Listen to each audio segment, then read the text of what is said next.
Now, the shotgun start in golf is full of mathematics. There's a lot of setup work that we have to do in order to make a tournament work. So I'm going to demonstrate to you just exactly how we do a shotgun start here. Here we go. Hey. All right. Gentlemen, start your engine!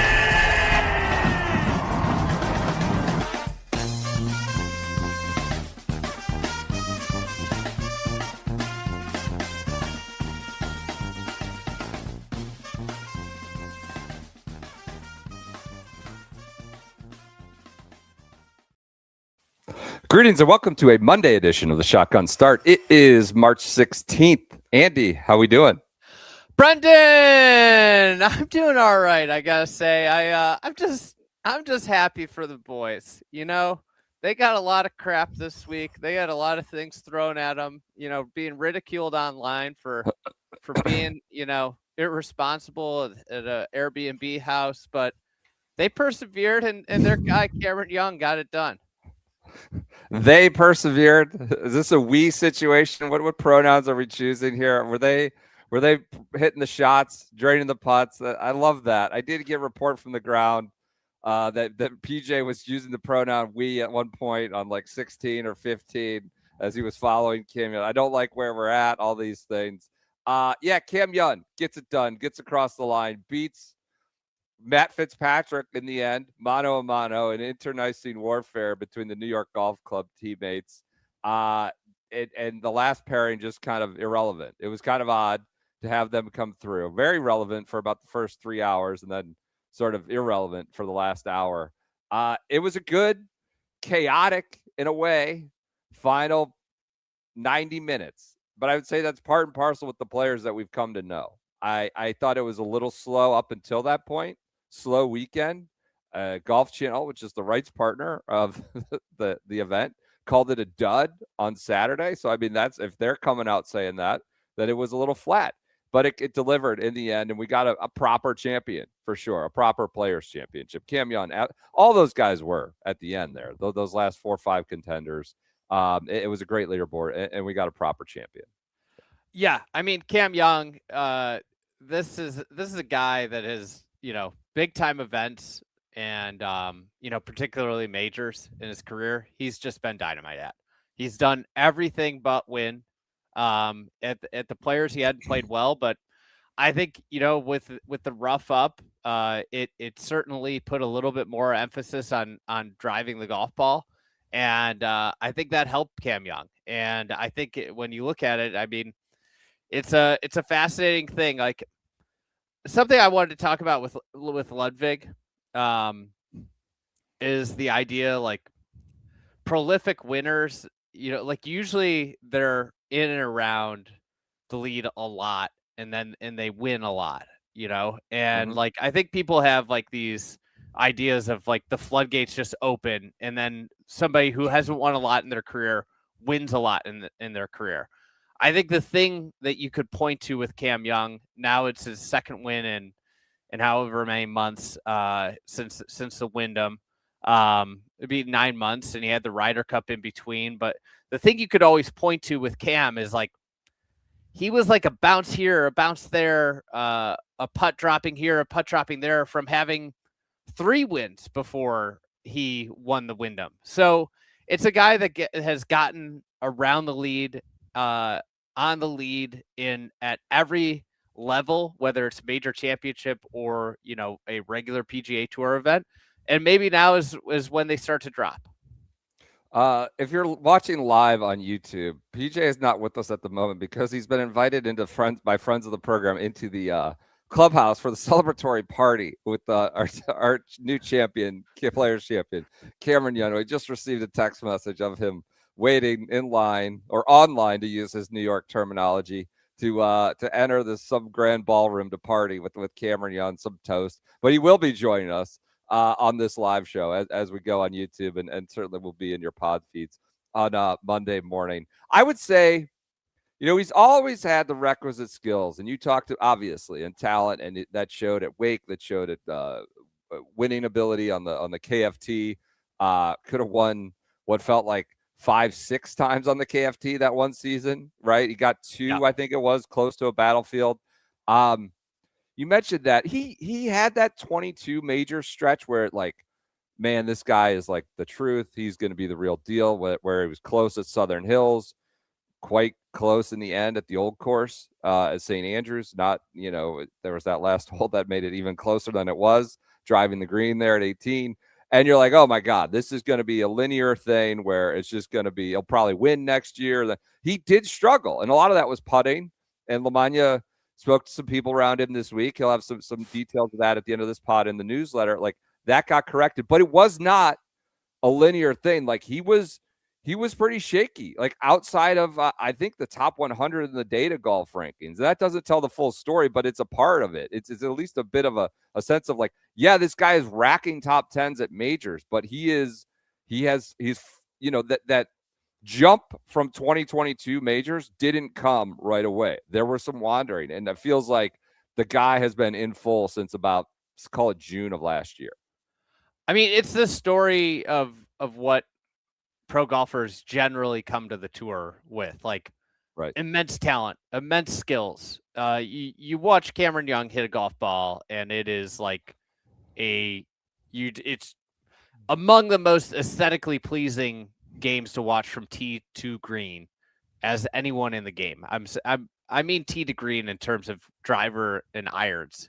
I mean, he is sensational. Yeah. And I mean, we saw it on 18, hitting a 375-yard bomb off the tee there to kind of put the nail in the coffin. But, he developed. He had a game with discernible weaknesses, and the ability to go from bottom of the barrel putter to top end putter shouldn't be overstated. I mean, it's an incredible turnaround with the putting, where Cameron Young of 2022, you don't feel confident over the putt on 17. And today it's just oh yeah, this thing's probably going down. And the way he just dripped it in, it was, he did the quick walk too on it, where, he's walking it in. It was a classy, he has turned himself into such a well-rounded player. I wanted to, we're getting photo evidence of PJ. Look at inside you. The moat. He's in the clubhouse villa, waiting Cam Young's arrival here. Yeah. So he'll be joining us again here, hopefully at the end. Yeah, I think he was top 10 in putting this week. I think he among his statistical profile, I think off the tee, and might of course corrected with corrected there with the last one, was sort of the least advantage. It was obviously still positive, but his approach to green and on and around the green were greater than off the tee. That may have changed. I could look up current numbers, but early on, around the green he was a little shaky. Either way, the way he's flipped from poor putter into top 10 and really the stones to do it on 17, like you said, he outlined it. It was that couldn't have been a more perfect number for me. My wedge there flies 1 to 2 yards over that bunker. You can obviously, that's a scary little, peninsula or whatever, little corner of the green to go at. But the ball feeds there if you can carry that bunker. And he was it was the perfect number. And that's the shot. I think we can overplay 17 a little bit on what it means for a championship. Shockingly, the two leaders didn't birdie 16 in any way. We're 16 the two was playing tough combatants, I would say. Yeah, kind of interesting. Into the wind. That was it just shows, I think, how much more interesting a par 5 is when these guys have lumber. I think Ludvig had 166 yesterday into the green, and today, you saw guys hitting in the water, guys hitting it in the tree bunker. Bob Mack and the Yeah. Schmutz hitting it through the green with a chip shot into the water. And that the outcomes get wider. The range of outcomes and possibilities get wider the longer shots that people have into greens. So I think it's something that everybody should just note. I mean, there are guys who hit, I don't know if it's wedge, but 9-iron. I mean, I've walked with Rory when he's hit a 9-iron to that green if you're downwind. And so it's just usually the story of Sunday is you get one there, you get a 4, right? But it was actually more of like, hold on for 5 and then see if you could sneak one in at 17, which was what Cam Young did. I loved his quote about the drive at 18. Said, look, I stood over it. I said, I'm going to hit the best shot of my life right now. And he's like, is that something? I think Shipnuck or something, is that something you always do? It's like, no, I never think that way. And I've also never been on or tied for the lead on the 18th tee. You know, Wyndham was a blowout. And so I don't know, it's something that just came to me. And obviously I'm feeling a ton of nerves on 17. And I stepped up, and I don't know if you heard, but the longest drive there in the shot link era, 375 yards. I don't know if that's further evidence that we should roll it back. Seems sort of stinky that you just, like, he did it. This is nothing away from him. That hole is now a flip wedge. Still an excellent shot. Like, he deserved the flip wedge for executing that shot, is what I'm saying. Should that be made available? I don't know. Separate discussion. I don't want to get into Yeah, like, there could be two truths to this. You should never hit a flip wedge into that green. But B, incredible drive, because as that hole plays downwind, it's easier and easier to blow it into the right trees, as Matt Fitzpatrick did. Right. Because of the way the hole moves. And I mean, he rinsed it yesterday, made double there yesterday. And to stand up on the tee, I mean, say what you will about Sawgrass versus a lot of great golf courses. I think it's, you know, the more you watch it, especially when it has a little fire, the way it had this weekend, where there are some implications to being out of position. It's got as many, you know, kind of lean forward in your chair moments for like different shots. It's got as many as any golf course in the world, in my opinion. And I think with that firmness, there was also the ability to get out of position a little easier, right? Like, it was that was a natural result of some firmness, right? Where you're traveling maybe a little farther than you want it to be. And then, you know, once you're there, it's you could get a septic tank moment where you're trying to slice one from the trees, and you end up hitting a bird and falling limply into the water. Just a lot of that opportunity. And we saw it for what I would say is we're going to do lots of Cam. I think Joseph and PJ are going to join us. Yeah. We'll let them come in and do round 2 on Cam. Proper champion. Like, sky's the limit. We know he can contend at majors. Like, we know he's 28. He's not like a spring chicken, but probably entering about at least 5-year run of peak. Could be 10-year. Who knows? Starting about last year. But this lean forward in your chair dynamic that you're talking about that exists so frequently on the PGA Tour, or on Sawgrass, I should say, not on the PGA Tour, quite the contrary, but on Sawgrass. Well, I'm ready for Valspar. I already started digging into the Valspar field for our gambling pod. Snake pit. Gambling pod did well today. I think Bridgman clipped me thanks to Sepp, you know, hitting birds and water there at the end. I think it was a one-shot spread, but they were close. Do you want our first storyline nobody's talking about while we're here? Let it rip right now. Anti-tank warfare. Sunday becomes the best day to stop rumbling Straka. You know, his agency, I've noticed, is declared him the big ox and wants everybody to adapt this vernacular that he's the big ox. Sorry, we're on the record. The record has not changed. It is the tank here. You guys could call him the big ox. He shot 71. I wouldn't say, you know, he exploded. Tank still rumbled a little bit. Shot 71. I feel like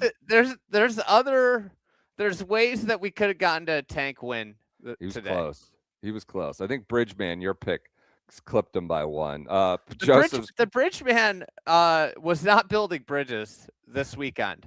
You know, the Bridgeman finished 5th, so 9 under. Yeah. And he put 3 balls in the water on par 5s this weekend. That's hard. Saturday That's and Sunday. It's hard to do. That's hard. What's not putting down bridges over troubled waters? Speaking of putting balls in water on par 5s, I feel like the tournament went into all right, this will be interesting at 11 when Ludvig was at 11, and I didn't look at the stats. That's a hazard that doesn't really seem utilized very much. That's just that hazard. 11, maybe guys. I can't recall that ever being a thing. The Bridgeman found it too. I get the Bridgeman is one that found it. Rom hit it in there. Remember Rom when he had the long discourse? Yeah. I guess that's one. That's one you think less of, certainly, on the back nine. But that was where I would say this was like an okay championship. A lot of good players. Saturday, they did not play well. And then it just went into overdrive. You've got Ludvig going kaput. Just boom, goes the dynamite really quick. 11 and 12. It goes 6-6. Boom, out of here. You had Fitz bogey at 14, which just gives Cam the chance to tie him with his par. Obviously, Fitz will take it back on 15. You've got Bob Mack chipping it into the water on 16, running through the green with the chip shot from high stuff, junk. And you've got Straka hitting birds. And it was all happened within a 30-minute stretch. This is the players is really amped up. You forgot about Ludvig's toe hook on 12. That was one of the worst shots. Included in the kaput, boom goes the dynamite montage is that toe hook. He had hit it a little shakily the hole before and then got penalized on 11-12 really in a big way. The second main file away for the rollback debate was his tee shot on 11, where he hit it clearly out on the grooves on the toe and still carried 297. And then got bit in the ass on the next shot. Yeah. Got a little Bob MacIntyre tee shot. But let's talk about Ludvig for a while. Okay, what would you we're gonna do grades. Let's talk about Ludvig. Friday was as a good a golf round as you can have. We haven't recorded since then. We should just note that is as good as it gets. 29 on the front, almost a flawless round of golf. Beautiful all around. A lot of people are asking for dailies on the players. I mean, no. What do you? Stamp it a major. I don't impose it as a major. I don't know. Brandel's on live from just saying, congrats to Cam Young, major champion. No, he didn't. He said major champion in my book. I guess Brandel took a pop at us about Friday, grow the rough up or something.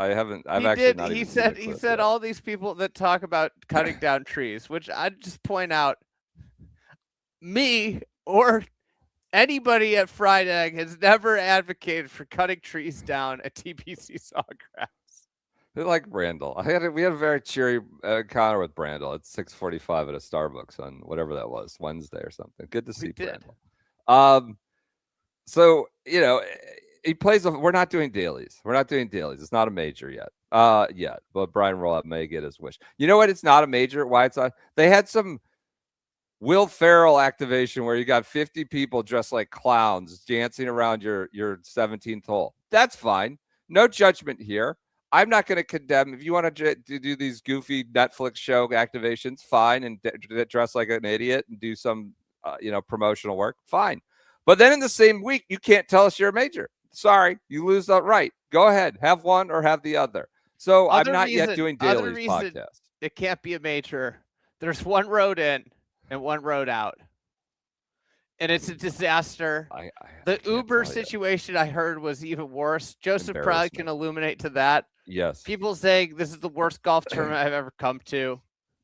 And they have it every year at the same place with the same entrance, exits, lots of. It was a nightmare. I don't know how that continues to be. This is not just us hollering.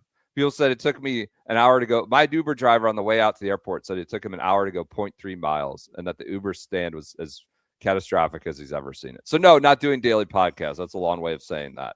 Ludvig played great on Friday. Saturday, I didn't think he was that good, but nobody else was that good, and pretty benign conditions. Nobody else was really that strong. Everybody just kind of steered it around. It was the easiest day for scoring, but nobody in the last few groups did anything.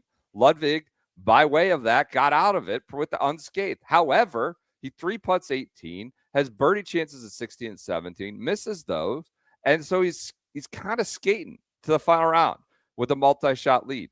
Hangs on, through whatever it was, 10 holes today, and then quickly it goes sideways. But I would say the signs were there that whatever the golfer was there on Friday wasn't a 72-hole deal. That's the thing. Winning a golf tournament is so freaking hard. And I think you just see it. We talked about last week. Was it last week? How hard it is to play with the lead. Yeah, Berger probably, or Shane Lowry in back-to-back weeks. Yeah. And just how challenging it is and in setting up like ways to build the lead, right? Challenges for yourself, because nobody was running at Ludvig, really. No one. Ludvig shoots 1 under, he wins. Right. He didn't have to do an insurmountable task on a golf course with, like, if you do the math at Sawgrass, 1's a birdie hole, 2's a birdie hole, 3's a birdie hole, 4's a birdie hole, 5 isn't. 5's hard. 6 is, if you hit a good tee shot, is a wedge, birdie hole. 7 hard. 8 hard. 9's a birdie hole. 10's a birdie hole. 11's a birdie hole. 12's a birdie hole. 13's a birdie hole with that pin today. 15 was a birdie hole today. Hard. Easy birdie hole. 16's a birdie hole. 17, we'll call it whatever. 18, tough. But this is a course with 13 or 14 really good birdie opportunities. So the reality of playing Sawgrass where Ludvig was, listen, you don't have to be perfect today in any way, but what you need to do is that you need to play with some form of aggression in your game. And what I saw was someone who really, really just kind of played not to lose. And that type of game plan gets you in trouble. That's when you get tracked down. So there was some criticism to Skavron, including from inside our internal Slack, Kevin Van Valkenburg, should he have hit driver there on 12, I should say, after looking quite shaky on the preceding hole? That's an aggression move, hitting driver off 12. But at that point, are you you're kind of off the tracks? And should you just, punch one low and out into the right of the fairway and not take driver? We saw Rory drive the green there earlier. It's a lot of risk. I don't know. I think you just play the way you planned on playing. The reality when you're at the top of a leaderboard, when you're at the top, is you're hitting the ball exceptionally well. And I think that's where it's hard to play with a lead, is that the reality is you just have to keep doing what you're doing. And you need to keep playing the way you have been playing. But it's the hardest thing to do in the world, because all of a sudden, if it slips away, you make a couple bogeys, you make a double on 11, for example, it feels like you're losing. And there's a more impact than a double bogey feels on Thursday. But in the realm of reality, they're all the same, but it's impossible to feel that way on Sunday. It's a really hard situation to be in. But I think you have to go out. We've seen this so often. It kind of, Ludvig's round reminded me of Westy in 2021, 2020. It's 21 or somewhere in there. And sure enough, he went out trying not to lose, and he made a ton of pars. Not a lot of birdies, and JT tracks him down and wins the tournament, And I think the takeaway for players at Sawgrass is your aggression level. The golf course gets really high when you lose your aggression, if that makes sense. Does that make sense? A little bit. When you start to play away Protect. and protect, all of a sudden the key to that golf course is picking conservative targets, but swinging really aggressively. And if you play conservative, but are also not swinging aggressively, that's when you start to just miss and you get in bad spots and you don't make birdies. And that's the thing out there is that you have to, if you go out and play Sawgrass, you have to generate, 3 to 5 birdies a round to win, and if you look at Ludvig on the weekend, he didn't make enough birdies and he just didn't have enough chances. Didn't put himself in position. I think that the missed chances at 16 and 17 on Saturday night were haunting too, because those are the rare ones where you get, those were chances to make birdies. 16, 17. So this is before you even get to the 3-putt on 18. He had one on Sunday. He shot 76. There were like 8 or 9 guys with the worst round on Sunday, and obviously a lot of that's the 6 at 11, the 6 at 12. Then you'll get a big number, and that was back 940. He made two birdies. He had an eagle, obviously, but 2 birdies on the weekend at TPC Sawgrass, which is a par 72. That's just not playing very good golf. And it's sort of a tale of his year, right? He's kind of been ho-hum until last week, was really trending more positively in the last month, but started very slow. I think, though, you have to say, and this is, golf is a progression. Cam Young's finished short so many times in similar positions to the one he was in today. Today he breaks through and gets it done. But I guarantee there were a lot of nights after a tournament like this where Cam Young was staring at the ceiling, thinking about the things he let go. Ludvig has never been in a position like this. Yeah, he's contended at the Masters, and he's had a shot to win the Masters, but he never was out in front per se, and out in front by a distance, sleeping on a 36 hole lead, sleeping on a 54 hole lead, and then entering the back 9 with a big lead, all your expectations. So I would just point out, this is a disappointing weekend for Ludvig, but I do think in a way, this is a great stepping stone for his career and his future, because he's been there now. It's going to be easier the next time he's in this situation. The one thing you always talk about is his age. He's not as young as some of these other players we talk about. He's 26. This is really only going to be his 3rd full year of major championships played, whereas Kim is only a year older, but has done it now since almost 21, 22, like a full slate. I think the narratives around this, because it was done in such dramatic, gory fashion, the way it came apart for him, the narratives might be a little overcooked going forward. But as you say, this is among a handful of early opportunities. We saw him win the lone Sunday singles point at the Ryder Cup, and I think, as we suggested with Shane Lowry, being one of 12, that's not, and he was out earlier. I don't know if that pressure, I know Ryder Cup pressure is bigger than any pressure anywhere, but one of 12 and then having the ball on your club with the lead at a major or a major-ish event is a little different, or even a regular tournament can be a little different than being a part of the lineup. So he's competed and succeeded in pressure before. I just don't think this is there's a temptation to say this is damning and this will irrevocably harm his progress, and I just don't know that that's the case. I think it's evidence that he can be impacted by nerves and impacted by leave. Do I think that it's evidence that he won't be able to ever overcome those? No. Does that make sense? I would disagree with those statements, and that the fact that he will be impacted. I think people.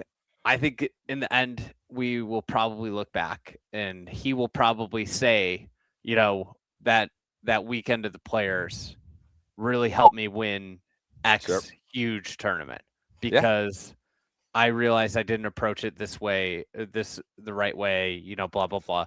This is a fundamental step of winning big time championships is this type of thing happening to you. What grade would you give Ludvig? It's obviously some ups, some downs. There was Friday and then there was today. What would you give him? A B? I I mean, I got him at a C+. Okay. I Young's an think A+, the weekend was it was tough. Today was real rough. I mean, were you more disappointed in Ludvig or Thor? Ludvig. That's not even I mean, Thor at 4, right? 4, yes. Was a complete catastrophe. I mean, just a wedge. And then he's off the rails. I mean, he had Ludvig. He was, that was a catastrophe. I'm not. No, Thor is still like in diapers. I know he's not young, but it's really he was a rookie at the Players. No, I'm not disappointed, but it was a bad day for Thor. Thor was so easy. I mean, Thor surged up on Saturday in like an early, rather meaningless round. Shoots the round of the day yesterday. I don't want to diminish what he did, but then it's like he had like the first shred of pressure on him. I guess that's not fair. He had to tee off on one, but he gets up there and it's like, oh, he might win, and he made an 8, and it's just gone. I will say it's neat. Like, I think PGA Tour U is a great program. I think I'd like to probably see. I don't know exactly how it'll work with the new elevated tour. I'd like to see number 1 in PGA Tour U just go to the top. I'm sure there would be like ridiculous arguments against that. But it was neat seeing that back-to-back guys. I think Ludvig was 2023, Thor was 2024. PGA Tour number 1s, PGA Tour U number 1s in a final pairing at the PGA Tour's crowning event. Like, I think that is a really neat thing, and props to the tour for that program, because it's done a really nice job getting guys kind of going faster than the old traditional model had. Languishing away somewhere while waiting, just paying a bunch of toll booth collectors to get up to the top. You're more disappointed in Ludvig, right, compared to Thor? Yeah. I mean, there's some criticism. No, I'm more disappointed in Thor. Why? I mean, the reality is, after the quad, he could have still got recovered. It wasn't over from there. I'm sorry. Ludvig's played multiple Ryder Cups. He's been hailed as this golden god, and he might be that. But there should be some accounting for what he did today. That was significantly disappointing. I'm not going to suggest What's your grade for Ludvig? I just said like a B, but like a B. I don't know. A B. That's too generous. A higher grade than that? No, I'm not even grading Thor. Thor is an apprentice. He's not he's not getting graded yet. I know they're like probably a year or two apart in age, but I'm sorry. The Ludvig grade for Yellow Mirage. A+. A+, honorary doctorate too. A+, everything for Sudarshan. He had some great quotes. We'll get to him. What are you giving Ludvig? C+, you said? All right, fine. I feel like we just talked about him a little too gently. He does have to account for kind of not showing up. You gave him a B after giving him so much pub. All right, I'm bouncing it down. C. You're acting like you're giving him. You're talking like you're gonna give him a D, and you gave him a B. Bob Mack. What would you give Bobby MacIntyre? He was in it, and then he wasn't. He wasn't. He hit one in the water at 16. Kind of a. With these events with Bob Mack, it feels like he's never around, and then all of a sudden he is. Except Scottish Open's its own deal because he's sort of the king there, and they talk about him all week. But he'll just kind of be hanging, and then all of a sudden, oh shit, Bob Mack could win this one, and that completely felt like the case today. Ludvig, of course, opened the door, and all of a sudden he was right there and could win it. It was just a European Ryder Cup party at the top, besides Cameron. Yeah. I give Bob a B+. I gotta say, he might have won me over today. He's just a dog. The guy, I don't think he does anything particularly great. He's a gamer. He just hangs around, And then he's not afraid to go take it when the opportunity presents itself. I might be becoming a Bob fan. I don't know. Oh though. my God. We get word at the start of the week. No, this is nothing with that. Bob needs to tell the Egg Boys to lay off me once in a while. They shouted it at somebody, right? Here you are capitulating. I'm not capitulating. No. I enjoyed watching him play this afternoon. I did too.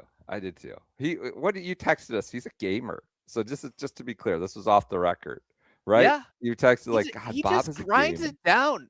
Like if I said to you, what's Bob's best skill? What would you say? Probably driver that he intentionally hits off the toe. Probably his driver, right? I don't even know. Like, I don't know what he does great. I think he's like all around guy. It's the to be player. completely honest, you know. He's just a golf player, golf pro. Give him a B plus. He was in it. He finishes fourth. He's on the trail back in a non-Ryder Cup year. All right, last year he was 52 off the tee, 40th approaching the green, 39th putting. And let's see, what was he around the green? Around the green, 60th. Like literally perfect example of like not great at anything. Yeah. But it just amalgamates into oh, look at that word. What I just like. This is why I can't get there for like him being like, I would never pick him within the first 15 picks of a major championship draft. But he should be. Yes. And I think it's because he has no standout traits. And then he's got his little kind of pouty attitude to go with it. He's a grumpy boy. Maybe not the grumpiest boy this week. That word might go to Scotty for the grumpiest boy.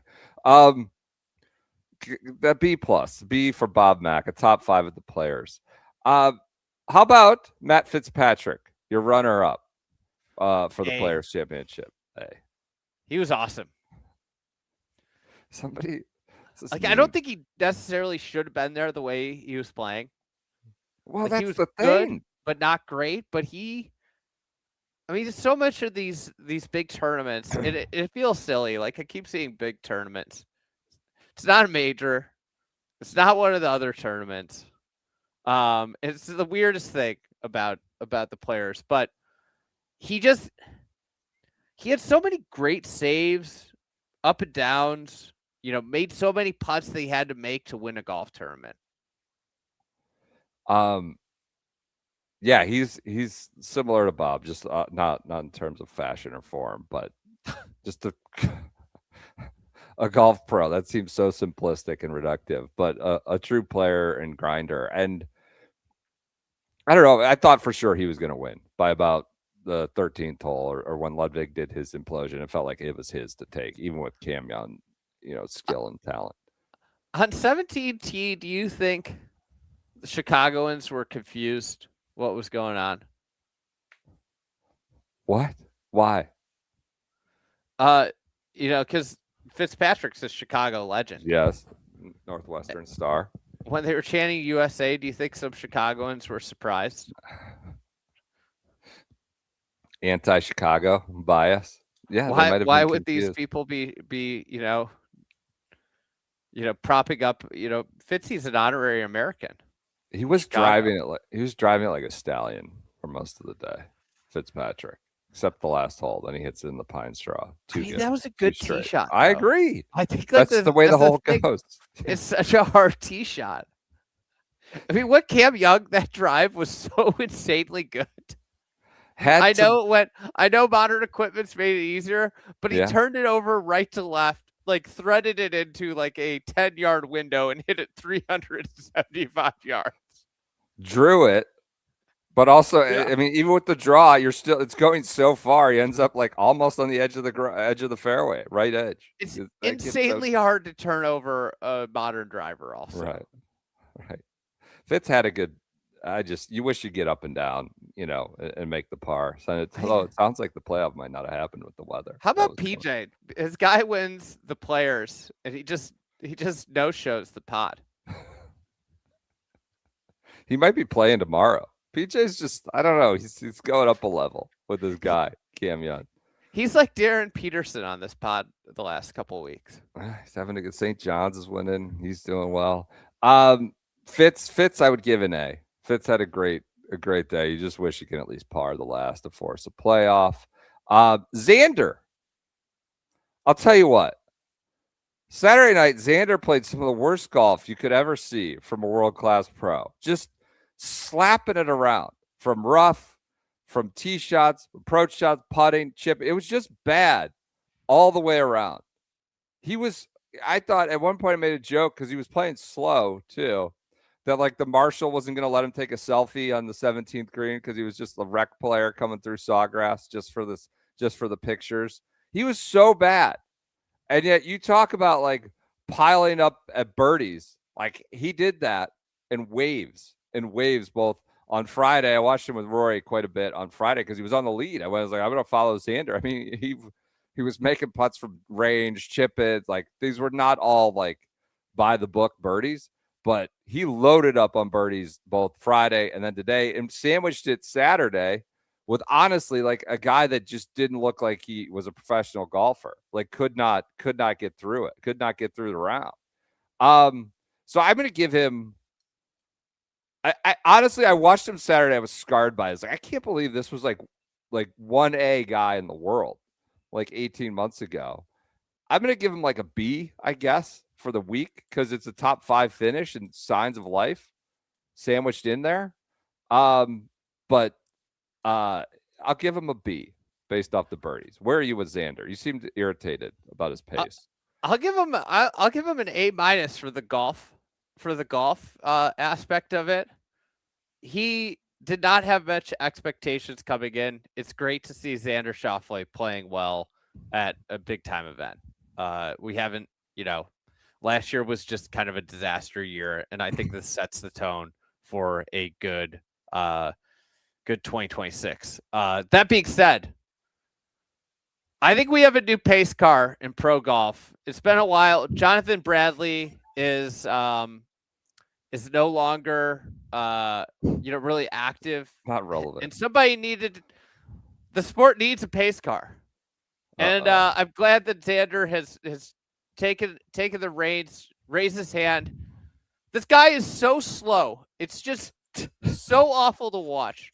To get put on the clock when you're playing with Ludvig in a final group in a twosome, Ludvig's one of the fastest players in the game. Although Put on the clock? It's embarrassing. He is so slow. It is awful to watch. Xander is one of the best players in the world. Phenomenal talent, but one of the worst players to watch live because of the pace of play.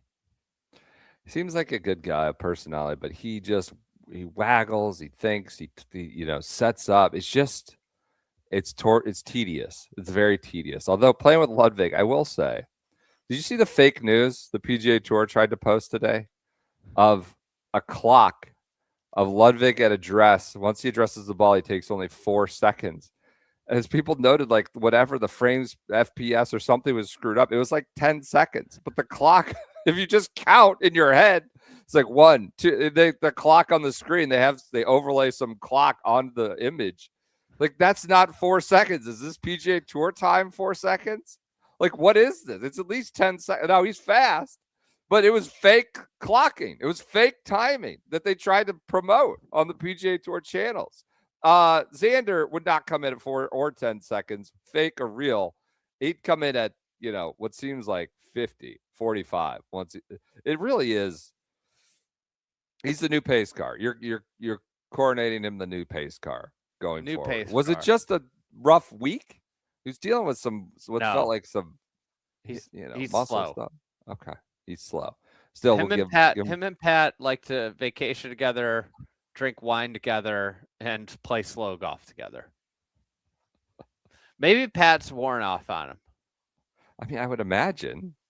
Pat seems like he's just trying to whip people into shape to jam the SSG or whatever it is, the 6-point plan from Brian Rowland.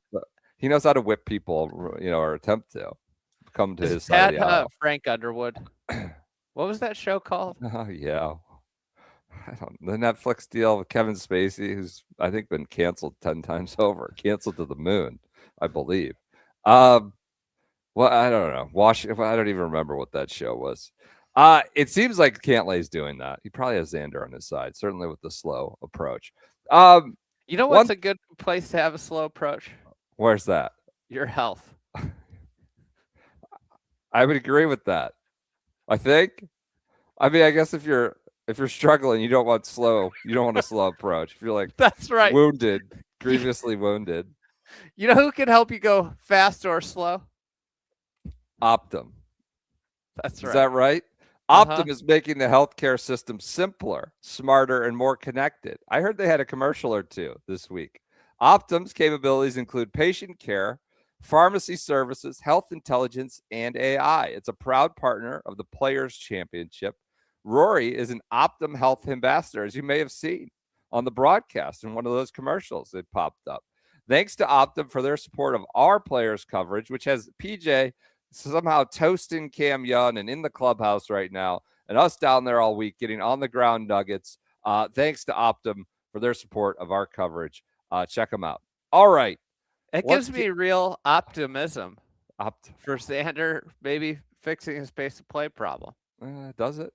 How about let's do a quick check-in on Rory? What do you have a grade for Rory? Let's do like the stars, Rory Scotty kind of segment. What do you think of Rory after this week, Optum ambassador?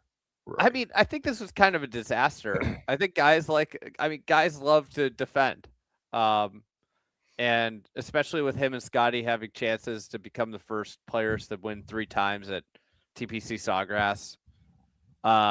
This was kind of a disaster of a week for him with the back. And I think just getting 4 rounds in seemingly felt better after every round. I'll just give this a B-. I'm curious. I'm very interested to see if he decides to play. I don't think his plan was to play anything before the Masters. I'm interested given that, hey, like you think about like sliding doors, he tweaks his back. It seemed like he had a real shot to win Bay Hill last week. And obviously he hurts his back. And that took him pretty much out of this week based off, the first round. It just was scratchy all week. But I'm curious to see if he has either Houston or San Antonio. There's 3 events: Valspar, which he's not playing because that's already come out, Houston, and San Antonio. I'll give him an NA, incomplete. Sure, like a B, C if you really want to. Yeah, it wasn't a disaster necessarily on the course. He made the cut based on like having some sort of significant limitations. I thought it was interesting on Saturday night as press conference, or Friday night as press conference. He's like, Bones asks him in the ninth fairway or walk off the 9th tee. Bones is walking with him for TV. Says, "Where are you playing next?" This is his 36th hole. His last hole. He goes, "I don't know, Bones. I'll tell you after this hole. It's pretty important hole, whether he misses or makes the cut." So it seems like had he missed the cut and played only 2 rounds at Players, for sure he would have been playing again before the Masters. Now, TBD. He's not really on the record either way. But probably was not planning to if things hadn't gone the way they did with the injury. So, sure, give him like a C. It kind of stinks. You'd like to see him play well or, have a chance to defend at 100%. How about Scotty?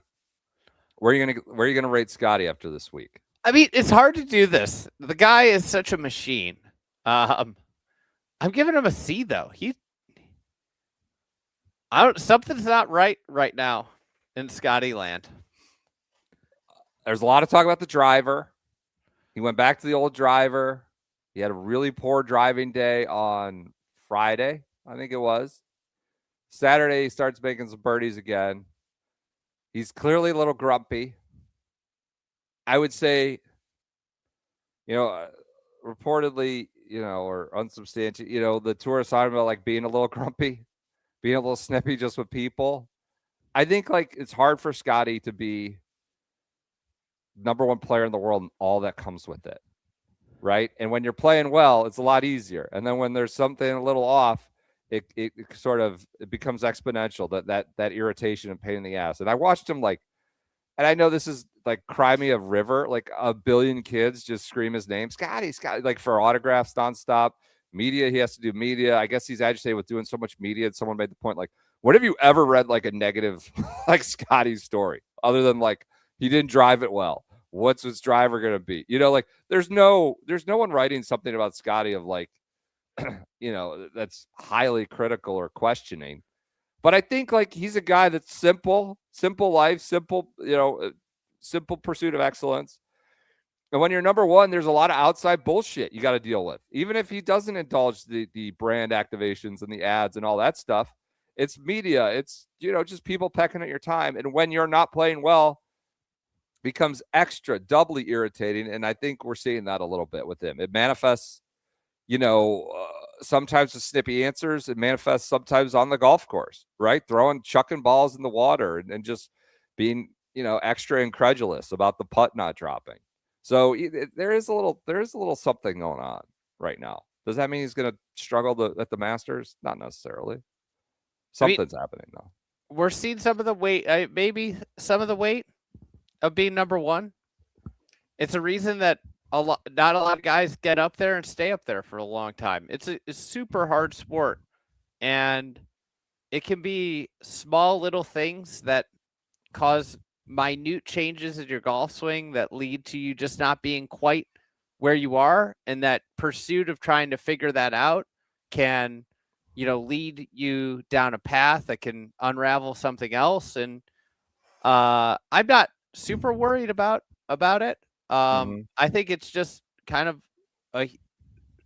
a point that golf's hard. Sure.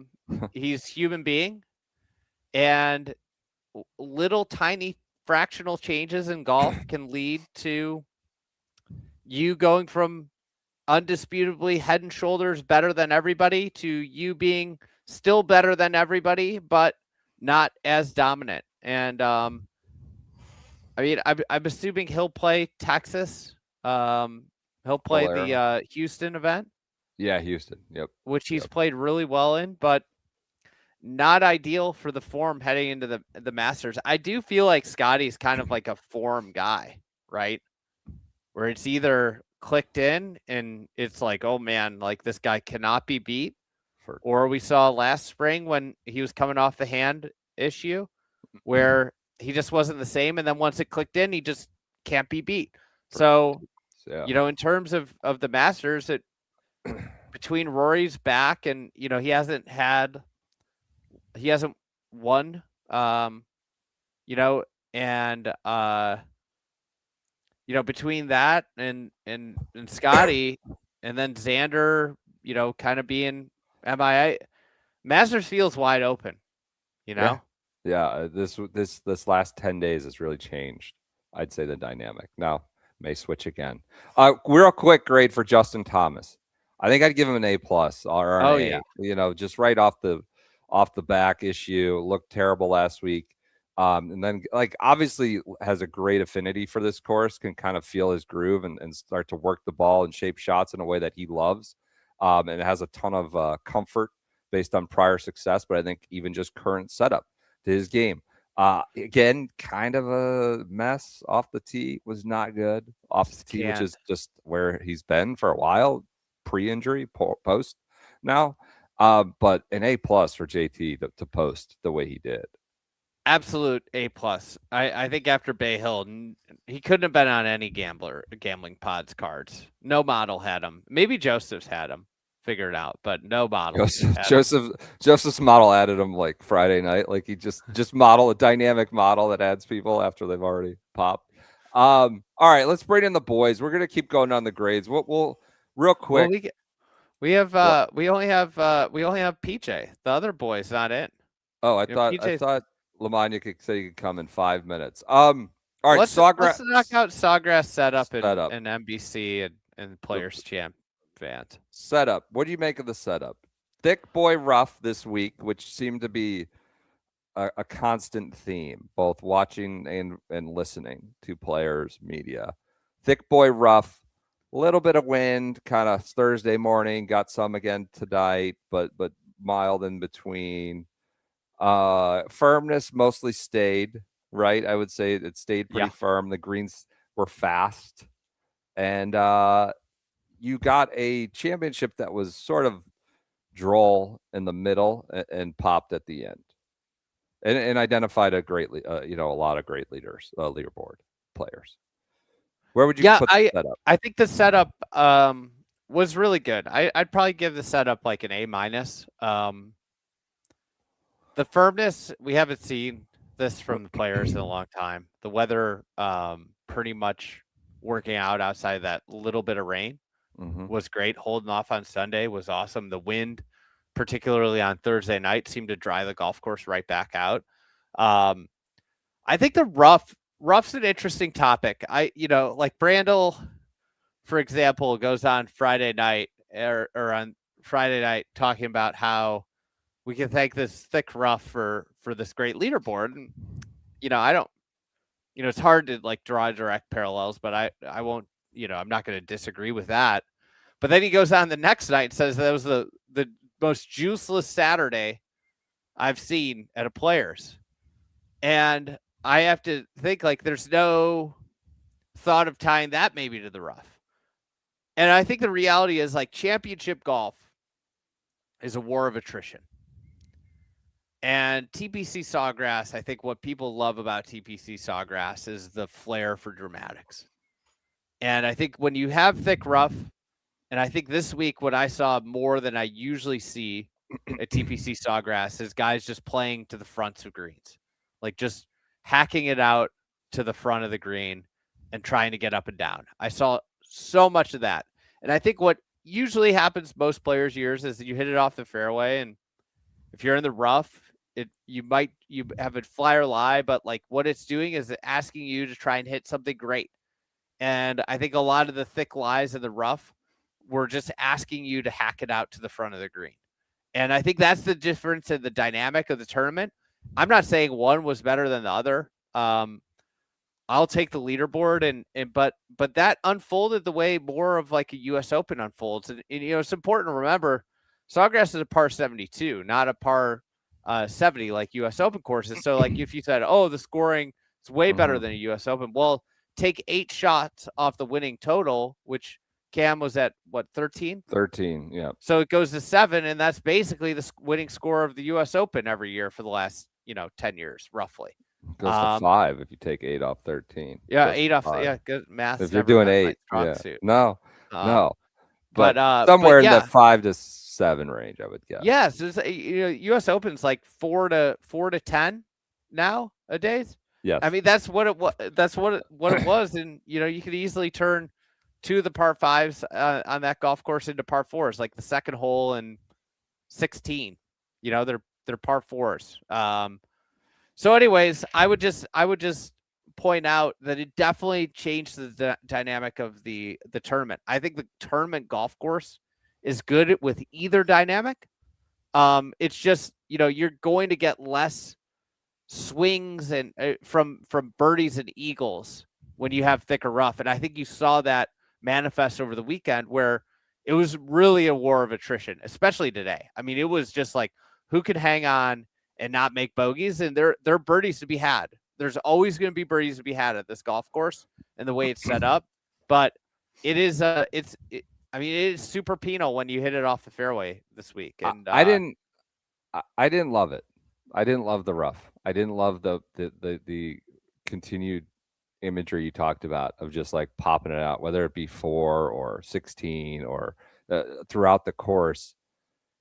I feel like the penalty for getting offline at Sawgrass will require you to do something significant anyways, right? On many, many occasions, whether it be just sort of the angle that you're off of, or whether you have to cut or draw one from around a tree, over a hazard, take on a hazard. I feel like when you miss the fairway at Sawgrass, it requires something a little bit more already that just chunky boy rough is eliminating. And maybe I'm wrong. I'm not trying to say it's PGA West where like even if you're in the rough, like your target is still clear, and it feels like if you're offline at a lot of these, whether it's 6, just throw them all out there, 6, 7, all of them, something a little bit more is required from that rough, that it doesn't need to be 5 inches, because you're still going to have to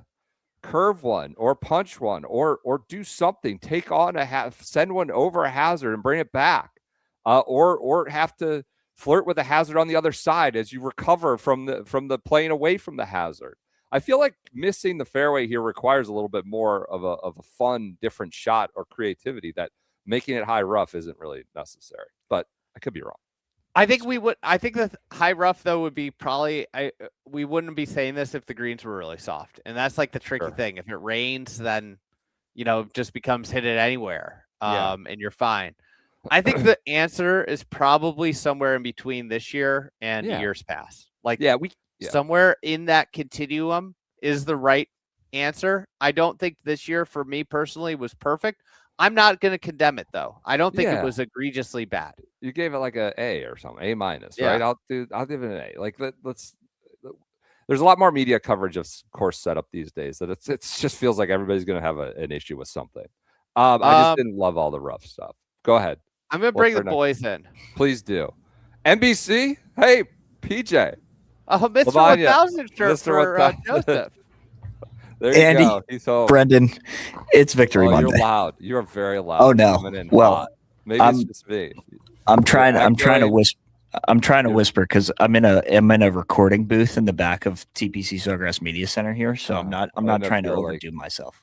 In the Sawgrass bathroom adjacent to the party. How was the party, Peach? Yeah, it was great. I'm trying to adjust my mic volume. Did you meet the guest of honor? Did you meet Cameron? I did. He got asked a couple questions by our friends at Optum. He had tears well up when he was asked about his kids being there and his wife and his whole family. It's just a great day to be alive. It's a great day to be alive. You didn't ask him the questions, did you? No. There was talk of you maybe moderating on all of a sudden. Yeah, I'm happy that didn't happen. But talk about being thrown for a loop. He would have been thrown for a loop if the boys showed up in to the post-champion interview. What's your favorite fruit now that you've won the Gold Boy? Do you have a different favorite fruit? I'd like to know how he chooses his button. Like when he goes 1 button, 2 buttons, or no buttons, like he was all weekend. I think it's just when he's feeling himself, right? The better he's playing, the fewer the buttons, I think. What do you make of the performance? When were you like all in? It seems like his Saturday 72 was kind of a abdication of taking the throne, but he went and got it 17 and 18 in particular today. How are you feeling? Me, you want me to go first or Joseph? Please, you're here. The Saturday 72 I felt was pretty predictable given the long history of Cameron Young, that he was just going to stay in neutral while everybody else kind of moved around him. I really started to believe today on 12, I think, is when it really kind of clicked. Ludvig hit that first one in the water on 11. I was like, oh, this is accelerating quickly. And then 14, Cam making the 4 was really impressive, and getting back to even there with Fitzy. Getting out of 14 with a 4, I think, is probably the defining moment of the day. More than 17 or 18? Not 17. Well, I mean, 17 was great, but you can't get to 17 if you don't get out of 14. I mean, the chip on 14, lead on the next hole, though. But the chip on 14 was to leave him a makeable putt there was huge because he was not in a good spot. Okay, 14's a hard hole. Does this change the trajectory of his career in any way, or it's just what was expected, and now we're going on to bigger and better things? No, I don't think this changes anything. This is, as maybe you've heard on this podcast a handful of times, this is a world-class player. I know that gets thrown out a lot. Who was it that most offended you? Who got called the world class? Oh, Lowry was bothering Shane Lowry. Yeah. There's no evidence to support that statement, but there's plenty of evidence to support that Cameron Young is a world class player, and we just got a big one today. Fighting words. Lamagna, were you ever worried? When were you most worried that Cameron might not get it done? You get upset when we call him Cam. Cameron might not get it done, or when did you feel like it was most likely his to lose? I mean, I've been confident the whole way. I think my overarching thoughts in the history of the game, the definition of what's a major championship has always changed. And I think after what we saw, he's coming for the major. I think from the golf course, the shot quality to the fact that they have live from on set there at Sawgrass, it's kind of hard to not look at what we just saw as a major championship. So I've always been team there should be 4, not 5, but it's kind of time probably for golf fans to accept what the PGA Tour has already known. And that's this is a major championship. The closer, Lee Smith. Wasn't that his quote, I believe? Can I go on the record with I do not co-sign this. I'm just happy that he won the Players. I'm not calling this a major. I don't think the boys get a split takes. You guys don't get to sit on both sides. You have to be in, or you have to be together, or the take doesn't even count. If it's a binary and we have to be together, Cameron Young is a one-time major champion. Done. Is he going to win? No retroactive. No retroactive. 2026. Yeah, Rory doesn't get his. Scotty doesn't get his. Tiger. Okay. We start with Cameron Young. Yeah, those other two. Just as the actual count of winners in PGA Tour history started with Mr. 1000. We know where the line started, and we know where the line starts now. You got any notes from the ground, PJ? You were out there all day. What amused you? Anything tickle you while you're out there? Any Cameron Young observations? I was kind of honestly taken aback by the crowd. I mean, obviously, I don't know if you guys hit on it. I'm sure you did at some level, but it was it got very patriotic, maybe is the word, especially by the end. But even before it became just a straight up match play situation, the amount of fan support for Cam was really unbelievable. I wasn't expecting that level of fan favorite when you think about a guy that was a meme for the better part of the last 4 years, kind of to see him blossom into this. I say he's a true American patriot and American hero a lot, but you kind of felt that for sure today. That was weird. Like American hero. He won a golf tournament. Let's settle down with all that. No. He was the best American at a Ryder Cup is where the American hero comes from. All right, that I can get on board with. It was great. It was great. It's just a great day. All right, cobble your notes together. Let us know what else you saw. I want to get to grading the crowd because you just talked about it. Ben Coley, our friend from across the pond, I think in what will be the first of many hand wringing and pearl clutching. I love Ben coming from across the pond. Booing a player on the 18th green is so pathetic. This was always going to be the trajectory after Bethpage when they didn't come out and put a stop to it. Now we're getting Don Reyes still taking strays. This is Don Reyes' fault. This is always going to be the trajectory after Bethpage when they didn't come out and put a stop to it. And by the way, it makes it not a major. I would say many other things make it. I mean, they get the patriotic stuff going at Pinehurst. That was flying off the shelves there with Bryson versus Rory. And then Fitz afterwards had to talk about it. He said this was literally child's play compared to Bethpage. If they think that was anything, then they need to reassess. Get yourself up to New York. There was some cheering of a missed putt when it opened the door for Cam. There was some many USA chants. Would you give the TPC Sawgrass crowd a failing grade if it's pass fail? Listen to Brendan trying to take away the major you guys just gave him.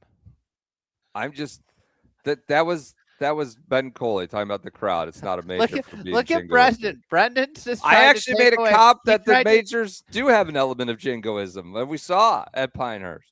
You tried to take it away from him, and he tried to take away Mr. 1000 too. This might be a personal vendetta. I mean, it could be at this point. Where do you fall in the crowd, Peach? You were there. Was it too much? Yeah, I think so. Especially at the end on 18. Cam hits the best tee shot literally in the history of the Players Championship. I might add. Just the Players, you think? I don't want to go too far. I don't want to get too hyperbolic. DJ at Oakmont was pretty good. No, that's why I don't want to go too hyperbolic. However, but Fitz getting up there, after him, and people just yelling like as he's standing over the ball, hitting it in the water, booing him. Like Fitzy appreciated kind of walking through the tunnel from 17 to 18. He was smiling. He kind of understood that the crowd was against him and was into it, but I didn't like the outright booing, hit it in the water. That was that's a step too far, I think. There was a lot of that, huh? Hit it in the water kind of thing. Yeah. Wow, that feels like that's happening more and more often, just in golf in general, which is, regrettable. Lamagna, did you have any crowd takes? Too much jingoism? I mean, yeah, I wasn't there today, but I don't like the USA stuff when it's USA versus another country. I just think it's lame. It didn't seem offensive or like anything that was totally out of bounds. PJ would know better than I was, but I just think that dynamic is lame. It's a golf tournament where you're not playing for country. It's just it's not a Ryder Cup situation at present. Yeah, I don't know. I mean, it happens in UFC fights, like when an American's fighting a non-American, they do the same thing. But I just don't love that dynamic. He's got the flag up now. Yeah, they do that. So that's a win. They do that. How about NBC broadcast? I feel like, what would we grade that? I sort of like, they have done this for years. They generally know how to dial in. Thanks to our friends at Optum, Morgan Stanley, and what's the third one? Comcast Business. Not a lot of commercials at all. We got a lot of their commercials at times, but then when you get to crunch time, it's a great coverage. It's great, like, commercial-free coverage on Saturday and Sunday. It kind of flies. A lot of shots. Maybe too many shots of 17. I feel like the worm has turned a little bit on Mr. Kiz. Feels like a lot of rumblings out there of just and tweets and things of like, tell us something we didn't just see, or like give us some emotion.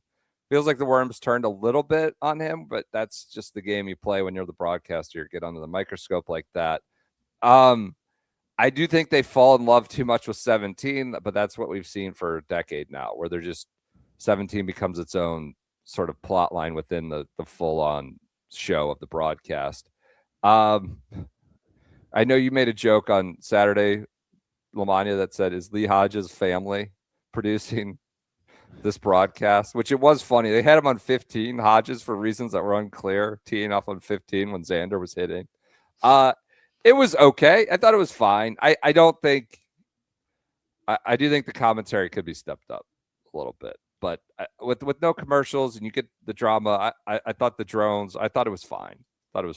Lamagna, where do you land on the broadcast? You were pretty spiced up about it. I don't think they do a very good job when there's guys in multiple groups who are in contention. That seems to be where they struggle a little bit. I think when it got down to the end and it was really just Cam and Fitzpatrick, like, they do a much better job. So I was frustrated that how many shots they were showing of Scotty, who's completely out of the mix, and we're not seeing Sepp Straka hit 2 great shots into 11, which got him into contention. So like, I think they could do a little bit better job of not focusing on hole 17 and Scotty Scheffler. But yeah, there were a lot of shots shown, and I thought especially at the end it was fine. But I don't think it's great. Andy? I think like golf coverage is just a swing. It's like a swing. It's like a pendulum. And a few years ago, there was probably too much storytelling, narrative pushing. And then there was obviously the show more shots revolution. And now that's become kind of like the bread and butter of the tour. But Joseph and I were actually texting about this today, is like, they don't do a good job of setting stuff up anymore. They don't do a good job of educating golf fans on who these people are or past histories. It seems like they just hop from shot to shot. The depth, there is no depth. And I think that's not a good trend. Ideally you want a television product that's approachable for a newcomer, someone who's coming to watch for the first time, which the players can draw in a newcomer. But what you want is something that also satisfies the hardcore fan. And I don't think they have anything that's doing that really well right now.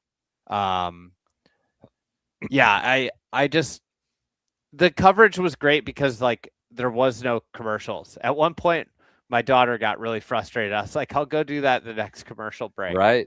And then it just like didn't come. And I was like, well, I'm just going to get up and do this because I'm not getting to watch the television anyways. Right. So I think like I can't stand the tracer that tells you where the ball's going. That's just insanely stupid. That's why I watch golf. I don't want AI telling me where it's going to land. The red, green, yellow stuff. Yeah. Like maybe I'm wrong. Somebody can correct me, but like maybe you guys already talked about this. The whole story of Cam Young is that he used to be a bad putter and now he's a really good putter. And I feel like they might mention that in passing on the telecast, but like they could have some graphics prepared or like a little bit of preparation for that. I know he kind of came out of nowhere into contention, so it might have been harder to plan for, but like they just don't set things up like that. I don't think they showed the putt on 18 at the Ryder Cup. Like, again, someone can correct me if I'm wrong, but those are the types of things that would really enhance the broadcast and don't take a lot of time to show, instead of Scotty finishing out on 18, which we just don't need to see, or JJ Spawn or Patrick Rogers and Alex Smalley all playing the 17th hole when they had no chance of winning. Hold on. The Spawn was a big thing. We got to the storylines nobody's talking about. Number 2. Revenge game. Spawn easily dispatches McIlroy in the rematch of their great tool last year. No one is talking about that, and maybe for good reason. That's a good insight. I like that. I like that. So that's why it was important to show Spawn finishing out. Yeah. All right. I do think the no commercials thing makes it seem like the hockey, tennis, right? Soccer. Like it feels fast paced. But you're right, Andy. There's a tightrope to walk here between showing more shots and not doing fluff sponsored stuff, but also providing texture to the show, to the people, the characters in the show. That's the thing. Like if somebody just started watching golf this year, they could talk about close calls at things, but like NBC's the rights holder of the Open. Like you could show highlights of Cam. Like here, he made an eagle on 18 at the Open Championship when he knew he needed an eagle, and it was just Cam Smith made a 3. You know, like showing that stuff would add a ton of texture. I mean, like it's kind of a bummer. I think it's just like constantly a little bit of a bummer being a golf fan, because especially I think like in recent years with NBC's been really bad.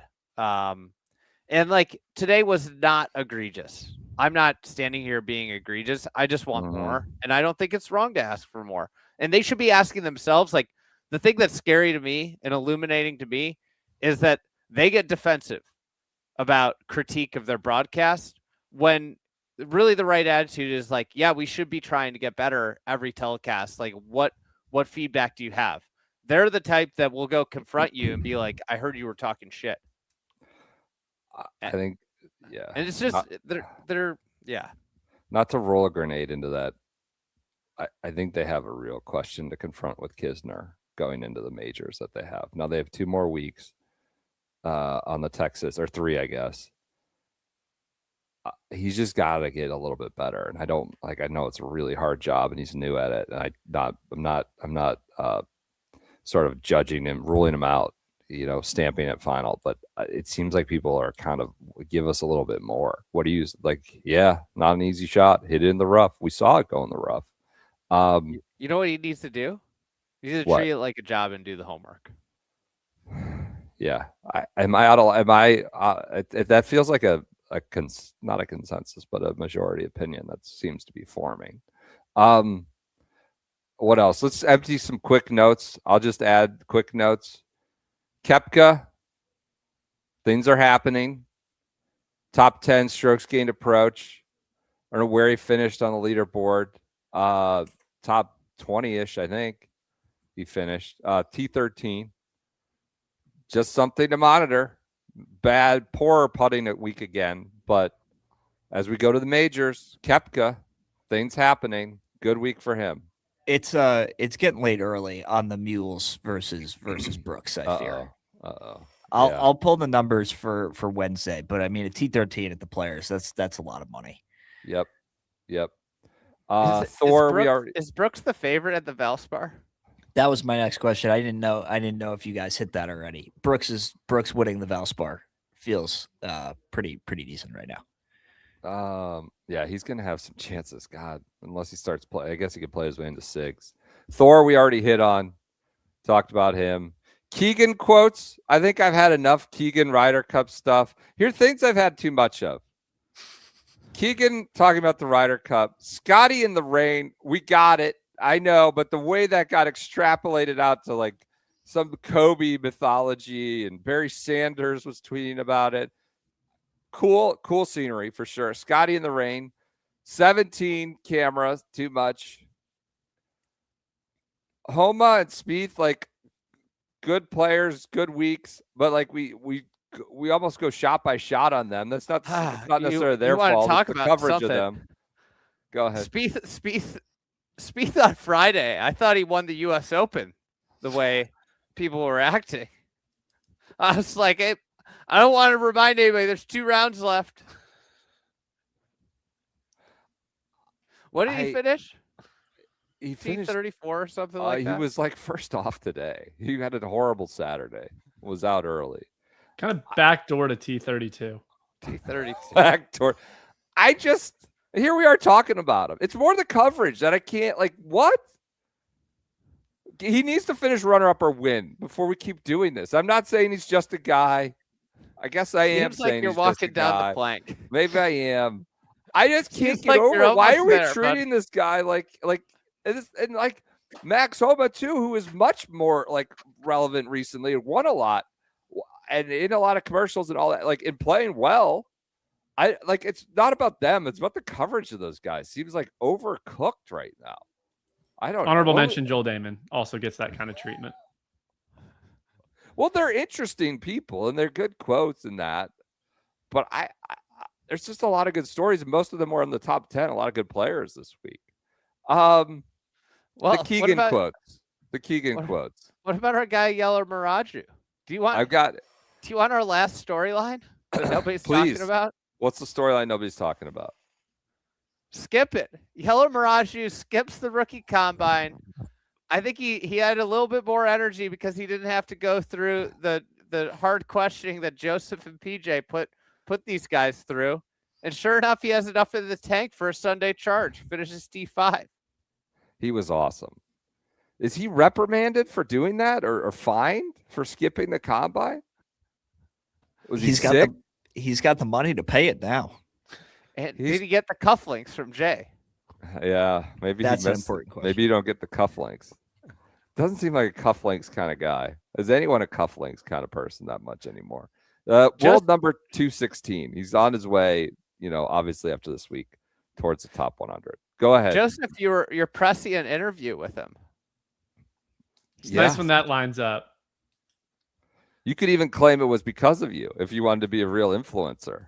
That he got this traction because you put a spotlight on him. I'm joking. Don't make yourself a part of the story, and you never would. A real influencer just posted from an interview he did with Yeller Miraju, and I think he asked him along the lines of like, who are you setting your sights on? And he said Sydney Sweetie. That's probably fake. No, there's no I think way it's real. Yeller Miraju said that. Roger Steele said it. I can't play it because I think it's PGA Tour Studios property, and we'd get the whole pod would get DMCA'd. So yeah. But he said, nice but then guy. Roger said, you're aiming a little too high. After talking to him, I'd be shocked if he said that. Travis Kelce shot his shot. What he said was, do you got any favorite IG crushes right now? And that's where he said Sydney Sweetie. I mean, this is how Kelce and Taylor Swift came about. He shot his shot. We could be a year or two from now where we're having Suter Shot and Yeller Miraju walking, having Sydney Sweeney walk down the aisle. That would be awesome if they got together. Suter Shin Sweeney. Love that. But that needs to happen. It could happen. Great story. What was his quotes after? I read the transcript, Joseph, but you called it out as well. Just humble young man. Came from almost nothing. Had a great quote about how, you still don't get a teacher. You still don't dial in, to be as optimized as possible. He's like, no, I just like feel what I feel and try to play. Go ahead, Joseph. I think he talked in that interview about learning how to play with smaller heads too, which I thought would be singing to our audience's soul on that quote. Yeah. It's unbelievable. He still sends videos to his dad. Like that's how he has learned to play golf. They didn't know anything about golf. They learned about it from YouTube, and he still sends videos to his dad. It's pretty incredible that's what's happening out there. To that point, they asked him Sunday night after he rounds. He goes, "How good is your dad?" He goes, "At golf? He doesn't play golf. He doesn't know." But this is the guy he's sending the videos to. He goes, "Not at all." He goes, "Well, I mean, he literally plays once a year, if anything." He goes, "Where does your ability come from?" "I don't know. I just watched on TV. Story is out there. I watched on TV. It was something that fascinated me. I just got into it. Me and my dad, we learned the game together, and that's kind of what the journey has been." Man, they're going to sink their teeth into young, innocent Sudarshan, PGA Tour, Sudarshan. Well, you know what? That's a badge of honor if you're mispronounced on this podcast. Ryan Gerard can lock arms with them. They're going to sink their teeth into him. All the media operations. It's a great story. It's a great story. The only other thing I thought was kind of cool, they kept talking about his slow takeaway. And he said when I talked to him that Sung Jae Im is somebody that he's kind of tried to model his takeaway after, which kind of makes sense when you see it. It's like there's these little parts of different swings that are baked into what he has learned from the YouTube experience. So I don't know. It's pretty cool. I don't think you're going to see this very much. It's not advised to just not have a coach and just watch YouTube. He goes, it was trial and error. We figured it out on our own together. He said, "I feel like for me," I love this quote, "I feel like for me, what I feel is what I feel. And at the end of the day, you've got to go play golf and just play what you can." Kind of a cool, not a mindset you're going to hear a ton. Anyways, he's got some money now. He's got a lot of people going to tell his story in the coming weeks. I feel bad for the boys. You know, you get Sudarshan, you get Sudarshan. Young, Sudarshan. I like Yellow Mirage. Yellow Mirage, I've worked my arms around. I'm just gonna call him Yellow Mirage because I'm confident with that. Okay. But I was gonna ask you guys, how does it feel to just have completely lost your beautiful boy Cam? He'll never be yours anymore because everybody else is gonna take him, claim him, and you know, it's just over. Started already happening this morning. Yeah. PJ, I don't know how you feel. I don't think we've lost him. I'm going to still ride, but what do you think, PJ? No, I don't think we've lost him, but it is jarring to see all these people come out of the woodwork. Dan Orlovsky, I'll call out by name. Go away, dude. We don't need you. We're good over here. We got Ben Simmons. We're not interested, LeBron. Dan Orlovsky, you stay on that side. Yeah, I just, today's a day for receipts. I hope there's another day for receipts in 4 weeks from now. But it is. He's grown into an international superstar, as many golfers have been named before. But I feel like it's true this time, and it's good to be on the ground floor for sure. Yeah, he's gonna win the Masters. I agree. Feels like a very good pick, good possibility. You're gonna hashtag trending. The last 2 players winners have also won the Masters. It's true. As veterans of this dynamic, Andy, and this podcast, certainly, you just got to get used to it. You either get off board or you deal with all the people getting on board. Well, getting off board is no longer an option. It doesn't seem like it. All right. Do you think he'll else? Come on lunch with the boys again, or do you think he's too big for that programming now? I do think he will come on lunch with the boys again. Cam doesn't strike me as a guy who changes a lot when his fortunes change. So I'm hopeful that he's going to remember us. And I know he remembers us. It's just a matter of whether or not he's willing to come back on. Remember our good times. We hope he remembers our good times. Doesn't leave us when he goes to the bright lights of superstardom. He won't. He's classy. One person who can't forget is Keegan Bradley. Like, can we stop with this? Like, you can't play well because of the captaincy that you also didn't do well. like 8 months ago. Like you were a bad captain. Like you were just bad. And now, like, I'm sorry, you maybe got put in a spot that wasn't ideal because you were a player captain, but you also didn't do well as a captain. You didn't do the prep. You didn't do like I don't know what to say. Now you're back out playing. Not necessarily fair, I guess, but just to have to hear about this. I feel like he needs some real help that it doesn't seem like he's getting. But I think he needs to talk through this with someone because it got pretty dark in those quotes. Oh, really? Can't get over it. Still haunted. Yeah, I don't know. He seems like he is struggling with it. I don't know. He's got a big match on Tuesday. Maybe that'll lift his spirits. The ball. Big game on Tuesday. He's going for the real championship on Tuesday. That's the thing. This was all an appetizer. Ball Frogs were playing chess when everybody else was playing checkers. They got their guys out of the mix. Jupe Stinks doesn't have anybody worthy of being in the mix. What does this mean for MYGC's power ranking? 1, 2, and 3 at one of the 5 biggest events of the year. I meant to do power rankings before this. We'll have to wait till Tuesday. I don't think. Yeah, don't think it means anything. No, I mean, outdoor golf seems as far away as possible now from screen golf is what we keep hearing. Well, NYGC is 7th in the power rankings. Jupe Stinks is 8th. Oh God. So those have to be adjusted. Time for some Bay and some others to fall back down.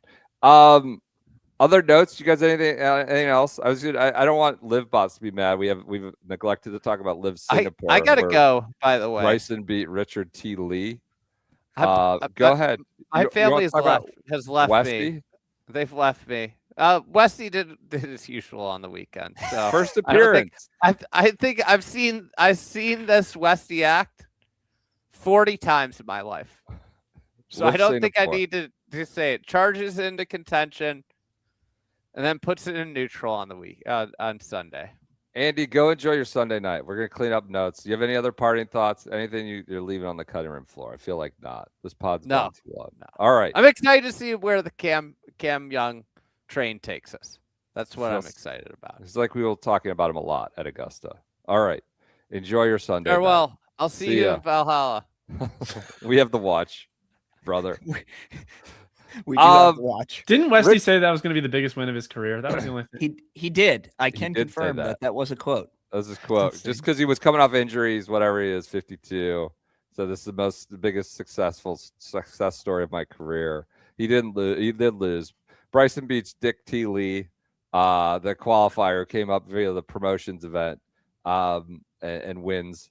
I don't know who won the team. Did the Crushers win the team? I didn't check in on that. Based on the amount of Instagram posts they had today, I believe the Aces did. There was a lot of Instagram posting. Okay, I could look it up in a second. At the Sage Valley Junior, Miles Russell and Asterisk Tally both win that. That's, quote unquote, the Masters of Junior Golf. Those are 2 very, very prominent names on the boys and girls side. Other news: Tiger Woods is playing as an Augusta.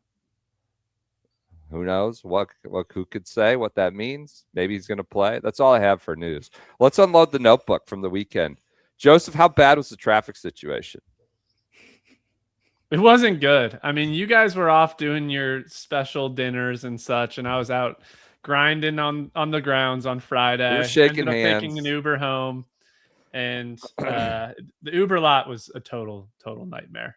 I need to check my phone on exactly how long it took me to get home, but where we were staying without traffic was probably 12 minutes. And from the time I called the Uber, which probably took like 15, 20 minutes to get there, and I kind of got lucky with the route that my Uber driver took to get there. Finding the car was a nightmare. I heard people saying they're never coming back to the Players' Championship because of what they had to go through trying to find their Uber, like hundreds of people in line, one lane kind of in and out. It was a nightmare. They told my Uber driver they were going to get him for trespassing next time that he took the route that he took. So no one knew where to go. There was no signage. He was confused. He's like, I've been an Uber driver in Jacksonville for years. I do Jaguars games. Like, I've never dealt with anything like this. So not very organized. And I think a lot of people had a really bad experience with it. Yeah. It's not just the Uber. It's like getting in this gated housing community. It's like one up, one down, gate up. I've done it 2 years in a row now. Just coming down that A1A is just, I don't understand. They've had this every year for a long time. figure out the ingress, egress situations, have extra traffic control, and just move them in. I know it's a challenge. Like I go to majors. We go to a lot of majors. There's some that are, Shinnecock's going to have some issues with everybody coming from the East or the West, I should say. But I just haven't seen it like this in a long time. Back to back year. Driving in Saturday, I was going to a different parking lot. So I was just straight up following the Waze. I had no idea where I was going. I come out, and Waze obviously tries to take you on a shortcut. I come out and I try to make a turn into like the line to get into the parking lot. And I'm next to a cop on a bike at this stop sign. And he was like, "You can't turn here." And I was like, "What do you mean? Like, it's a 2-way road. The road is still active. There are cars coming both ways." He was like, "Yeah, you're not allowed to turn here. No cones or anything. Just straight up just told me I wasn't allowed to turn." I was like, "Well, I was just following directions. Like I'm supposed to park up the road here." And he just looks at me. He shakes his head and he's like, "Make a right and good luck with the rest of your day."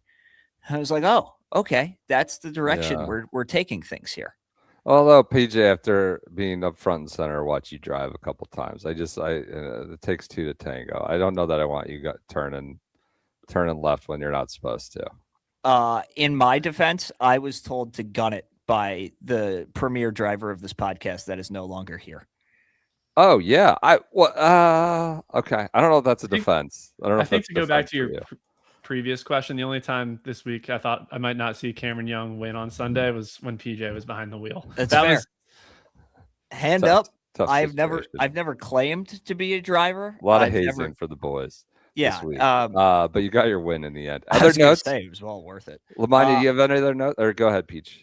I had a great Nico minute today in the premier pairing of the day, Nico and Rory McIlroy. I walked the last couple holes with that group this morning. You had to be the one. You had to be the only one. I was. Why are you doing that? I wasn't there for Rory either. I was there to catch up with the Nico minute to have content. I figured there would be some selection Sunday, so we had to balance we have it no out for the pod. Sunday. Johnny's got screwed. Not happy about it. However, Nico had a very interesting day on 16. He hooks his drive left into the trees, clips a tree on the way out of the trees, and then goes into the water and then hits it over the green and gets stopped by the collar and almost goes into the water again. Yeah. And I was just, the whole place is filled. Everybody's cheering for Rory. And I felt for our guy. He was battling out early. He was like P66 at this point and makes an 8 on 16 in front of all these people. I just wanted to come on and say that in that moment, I felt for our guy. Okay. Congrats to Nico for getting his minute here. I knew I had to come with a Nico minute. Lamanya, where do you land after going to the Players for a second year in a row? Is it a major? What kind of? You love Sawgrass, right? As a professional golf test. Yeah, I think it's great. I think the people who love trees are onto something, right? With that, when you have trees framing holes, it forces them to shape shots, which is true. There's no denying that is one of the only ways you can force golfers to shape shots. You have to work it both ways. I think Cam being able to hit a draw played a significant role in his tournament. The draw on 18, obviously, but also on 14. Other guys like Xander and JT kind of wiping shots out to the right. Cam stepping up and hitting a really nice draw. And that's what the golf course does. It makes you hit draws and fades. It's just a rare test that I really appreciate. I don't think it's a major. I'm tired of the talk. Don't ever need to have it again of whether it's a major or not. But it's a really good tournament, and it produced a really good leaderboard. So I came in on the back half of your guys' setup talk. I had no problem with the setup. I think that's, again, a reflection of where we are with modern technology, that's what's required. But as long as fairways are hittable, I don't have a problem with it. It was a little duddy, right, up until the last hour and a half, which I guess you could say about a lot of golf tournaments. So it was a little flat there Saturday and Sunday, but a great finish. I have 18 pages of unsubstantiated rumors and scuttlebutt. Anything amuse you that you could share without naming names? Not right now. Need to vet them a little bit more. A very productive week. I think a significant week for the tour. I think the battle, like roll-up on Saturday on the broadcast, was like we're going to get a lot done between now and the Travelers. It's like, I don't know if you are, based on what I mean. They're going to try to get a lot done. I know that. I guess on seems that, like I talked to Patrick Cantlay after his round on Friday and asked him about Roll-App's comments. And he said he had not yet listened to the conference. He'd just been focused on golf. And so I kind of laid out the 6 themes and like said, well, then what's your reaction to these 6 themes? And he basically said that, those are the types of conversations we've been having on the future competitions committee. I haven't made my mind up on anything, but we're going to continue to work on it. So interesting. That's a comment from a board member. Okay. I'll add not unsubstantiated, substantiated. It happened in front of people in public at an hour 42 here. I'll just add I had a wonderful TGL conversation with Jay Monahan today. What was the conversation? He was fired up about the Frogs on Tuesday night. He was really excited about the potential of the Frogs going over 500 lifetime on Tuesday. All right. Well, I'm glad you had that conversation with the commissioner, who may or may not be outgoing. A lot more scuttlebutt about how he's operating as sort of like the right hand man of Roll-App, and Roll-App likes having him there because he sees the whole board and has been through. Here's what's going to happen, and here's who's going to say this or that, and obviously, I don't know. Maybe he stays on if he wants. I don't know. Could be interesting. What's so humorous about that? I mean, we don't need any more Jay Monahan. Monahan minute feels like it's run its course. Well, he's not out front anymore as the benefit for him, and I guess for you, because you don't want Monahan minute anymore. Okay, I think that does it. A great Cameron Young win at the Players Championship. Real talk, you guys think he's going to win the Masters? I think his chances are as good as anybody's outside of Rory, Scotty, like maybe Xander. But what a bold take. I'm not going to come with some crazy hot take. I think he's got a really good chance. Also got some nuggets from his dad, his instructor, on kind of the transformation over the last couple of years. So you can read the Fried Egg newsletter for those. Okay. To answer your question, yes, I do think he's going to win the Masters. Fabulous. All right. Let's let it rip. Selection Sunday night. I think the Oscars are running. This will be in the pod feeds Monday morning. We did it live 3 straight days. Thank you all for tuning in live. Thank you for listening. As always, we'll be back with you on Tuesday. We got to figure that out. Are we going to be post TGL playoff game? I'm not sure. Maybe we go live again. Is that a 7? I hope it's not a 9 o'clock one, but maybe we go live again. We'll communicate that in some form or fashion between now and then. But thank you for your continued support of the Shotgun Start Friday Golf. We are on to the majors. We're on to Augusta. That's the next time we'll all be together. Talk to you on Tuesday.